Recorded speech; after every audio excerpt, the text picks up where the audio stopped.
Paper leak కాకుండా చూడలేరా అని ప్రశ్నిస్తున్నారు. ఇదే అంశంపై ఇవాళ డిఎన్ఏలో ఎడిటర్ భరత్ డిస్కస్ చేద్దాం. భరత్, నీట్ వంటి ప్రతిష్టాత్మక పరీక్ష పేపర్ లీక్ కావడం దేశ విద్యా వ్యవస్థ ఫెయిల్యూర్ కి కారణమని చెప్పొచ్చా? అసలు పరీక్షను పూర్తిగా రద్దు చేయాల్సిన అవసరం ఏమొచ్చింది? సో ఒకటి, ఇది మొదటిసారి కాదు, ఇది ఎన్నోసారి ఇట్లా జరగడం.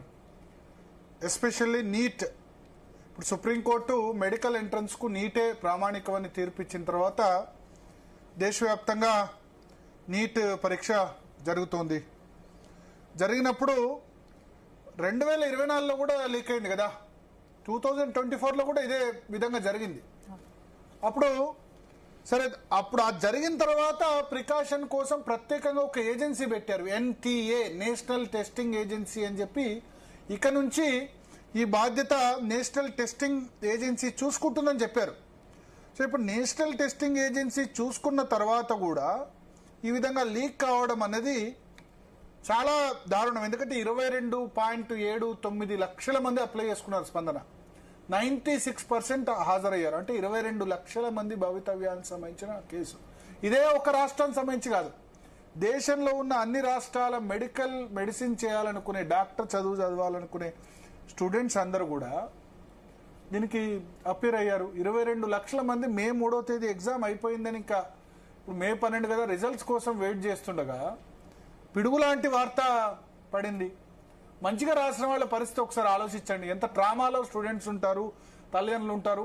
ఇప్పుడు ఎందుకంటే ఇంజనీరింగ్ సీట్లు పెరిగాయి కాబట్టి పెద్దగా ఒక కాలేజ్ కాకపోతే ఇంకో కాలేజ్ దొరుకుతుందని, కానీ డాక్టర్ చదవడం అన్నది ఒక కళ. దానికోసం డొనేషన్ సీటు పెట్టడానికైనా, వేరే దేశాలకు పంపించడానికైనా, రష్యాలో, ఉక్రెయిన్లో, చైనాలో, ఫిలిప్పీన్స్లో కూడా MBBS చదివించడానికి తల్లిదండ్రులు మొగ్గు చూపుతున్నారు. సో చాలా టఫ్ కాంపిటీషన్ ఉంటుంది. సరే, ఈ మధ్య తెలుగు రాష్ట్రాల్లో సీట్స్ పెరిగాయి, కానీ అంతకుముందు ఇంకా చాలా ఎక్కువ టఫ్ కాంపిటీషన్ ఉంటుండే. సో ఈ నీట్ పరీక్ష ఈ విధంగా లీక్ అయిందనే వార్త ఏదైతే ఉందో, ముఖ్యంగా విద్యార్థులు, తల్లిదండ్రులకి అశనిపాతం లాంటిదని చెప్పొచ్చు. రాజస్థాన్ పోలీసులకు సంబంధించిన స్పెషల్ ఆపరేషన్ గ్రూపు దీని మీద విచారణ జరుపుతోంది.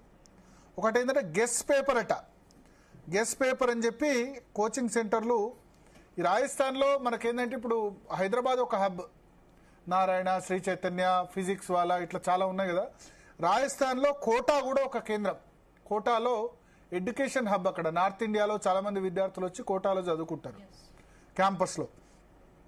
సో ఇది ఏంటంటే, మేజర్గా చేస్తే గనక ఈ పెద్ద సంస్థలే ఏమైనా చేయాలి. అంటే నేను ఇప్పుడు ఇంతకుముందు చెప్పిన పేర్లు వాళ్ళు చేశారని నేను అనట్లేదు, బట్ 400 ప్రశ్నలతో కూడిన ఒక గెస్ పేపర్ను చేస్తే దానిలో 100కు పైగా ప్రశ్నలు, ముఖ్యంగా బయాలజీ, కెమిస్ట్రీ సంబంధించిన ప్రశ్నలు యాస్టీస్గా వచ్చాయట. 120 ప్రశ్నలు అంటారు. సో ఇంత భారీ స్థాయిలో ప్రశ్నలు గెలవడం వెనుక ఏదైనా వ్యవస్థీకృత నెట్వర్క్ ఉందా? ఎందుకంటే నేషనల్ టెస్టింగ్ ఏజెన్సీ వాళ్ళు ఏం చేశారంటే, ప్రశ్నపత్రాలని రవాణా చేయాలి కదా. ప్రశ్నపత్రాలు ప్రింట్ చేయడం ఒకటి, ప్రింట్ చేసిన తర్వాత కోచింగ్ సెంటర్స్కి పంపించడం ఒకటి. మేజర్ ప్రాబ్లం ఇక్కడే జరుగుతుంది. ఆన్లైన్లో టెస్ట్ పెడితే, ఇప్పుడు అందుకోసం ఆన్లైన్లో టెస్ట్ పెట్టి వెబ్సైట్ లాంటివి ఏం చేస్తున్నారు, ఆన్లైన్లో టెస్ట్ పెడుతున్నారు. టెస్ట్ పెట్టి ఒక్కొక్కరికి ఒక్కో ప్రశ్న పత్రం వస్తుంది. ఆన్లైన్ అంటే 2-3 రోజుల పాటు జరుగుతుంది. దాన్ని మోడరేట్, దాన్ని ఏమంటారు, నార్మలైజేషన్ చేస్తున్నారు, మార్క్స్ ఆ విధంగా చేస్తున్నారు. కానీ ఇంకా కూడా మరి ఆఫ్లైన్ ద్వారా 22 లక్షల మంది రాయాలి.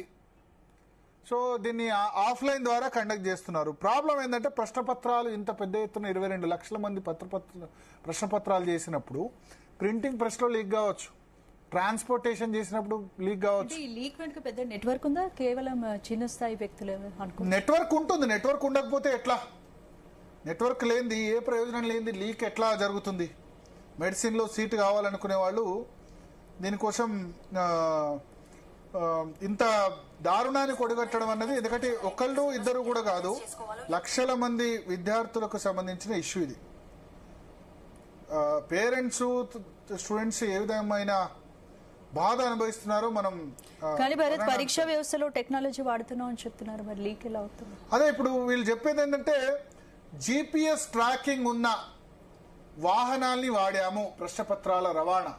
అంటే ప్రశ్నపత్రాలు ఏవైతే వెహికల్స్ వెళ్తాయో దాన్ని GPS ట్రాకింగ్ చేశాము. తర్వాత ప్రతి పేపర్ మీద కూడా వాటర్ మార్క్ ఉంటుంది. వాటర్ మార్క్ అంటే ఏదైనా స్క్రీన్ షాట్ ఫోన్లో తీసిన అది చేసిన వాటర్ మార్క్ ఉంటుంది. అట్లాగే పరీక్ష కేంద్రాల్లో సీసీటీవీలు పెట్టాం, ఆర్టిఫిషియల్ ఇంటెలిజెన్స్ నిఘా పెట్టాము.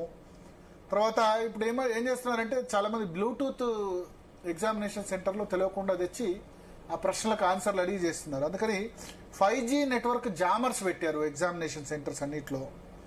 సో ఇవన్నీ కూడా జరుగుతున్నాయి. అయితే ఎన్టీఏ నేషనల్ టెస్టింగ్ ఏజెన్సీ ఏం చెప్తుందంటే 7వ తేదీ రాత్రి 3వ తేదీ ఎగ్జామ్ జరిగితే అవకతవకలకు సంబంధించిన సమాచారం అందింది. 8వ తేదీ ఉదయాన కేంద్ర దర్యాప్తు సంస్థలకు ఈ విషయాన్ని తెలియజేశామని చెప్తున్నారు. సో ఇప్పుడు ఇంతవరకు మరి పరీక్ష రద్దు, రీ ఎగ్జామ్ గురించి ఇంకా ప్రకటన. ఇంకోటి పేపర్ లీక్ అనేది ముందే అధికారులకు సమాచారం ఉన్నా కూడా చర్యలు తీసుకోలేదనే వార్తలు కూడా వస్తాయి. ముందు ఉందా లేదా అన్నది మనం చూడాలి, విచారణ తెలవాలి. ఎందుకంటే సిబిఐ ఇన్వెస్టిగేషన్ కి ఇప్పుడు అప్పగిచ్చారు. బట్ 2024లో కూడా ఇదే జరిగింది కదా, సేమ్ ఇదే జరిగింది. సో వ్యవస్థ కళ్ళు తెరవట్ల. ముఖ్యంగా కేంద్ర ప్రభుత్వ బాధ్యత ఇక్కడ తీసుకోవాల్సిన అవసరం ఉంది. కేంద్ర ప్రభుత్వ ఫెయిల్యూర్ మనకు కనిపిస్తుంది. సో ఇంకోటి, నాసిక్ లో ఇప్పుడు ఒక పేపర్ లీకేజ్ సంబంధించిన వ్యక్తి, అంటే ఏమంటారు, పేపర్ లీకేజ్ కి బాధ్యుడైన వ్యక్తి ఎవరైతే ఉన్నారో ఆయన అదుపులోకి తీసుకున్నారని చెప్తున్నారు. ఇంకోవైపు national testing agency DG Abhishek Singh మాట్లాడుతూ రీ ఎగ్జామినేషన్ సంబంధించిన ప్రాసెస్ మరొక 7 నుంచి 10 రోజుల్లో స్టార్ట్ అవుతుందని చెప్తున్నారు. సో రాజస్థాన్ లో లీక్ అయింది, మహారాష్ట్రలో లీక్ అయింది, ఎన్ని చోట్ల లీక్ అయింది, టెలిగ్రామ్ గ్రూప్ ద్వారా లీక్ అయిందని చెప్తున్నారు. నాసిక్ లో మహారాష్ట్రలో కొద్దిసేపటి క్రితం అక్కడ డీసీపీ కిరణ్ కుమార్ చవాన్ మాట్లాడుతూ రాజస్థాన్ పోలీస్ నుంచి ఒక రిక్వెస్ట్ వచ్చింది ఇవాళ దీనికి సంబంధించి. సో అక్కడ నాసిక్ లో ఉన్నట్టు పట్టుకున్నట్టుగా చెప్తున్నారు. సో మొత్తానికి కేంద్ర ప్రభుత్వం తప్పకుండా దీనిలో బాధ్యత వహించాలి. ఎందుకంటే ఇది ఒక్కసారి కాదు, పదే పదే ఇట్లా జరుగుతోంది.